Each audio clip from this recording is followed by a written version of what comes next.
masipag, and sweet. I know, right? Because you love sugar. Lalabs, nabasa ko rin ang mga love letters mo. Meron ka palang romantic side, no? Parang PBB teens lang. Tubaking ka man at masungit, walang problema kasi pareho naman tayong aning at ututin.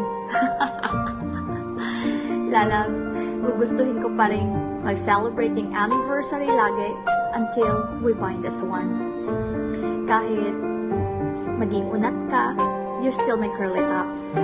At walang imposible, basta magkasama tayo. Ayoko maging corny, ayoko maging baduy. Pero okay lang maging corny at baduy paminsan-minsan, basta para sa ikasasaya ng taong mahal ko. Honestly, the most special date of our relationship is yung araw na sinagot kita. And that the journey begins.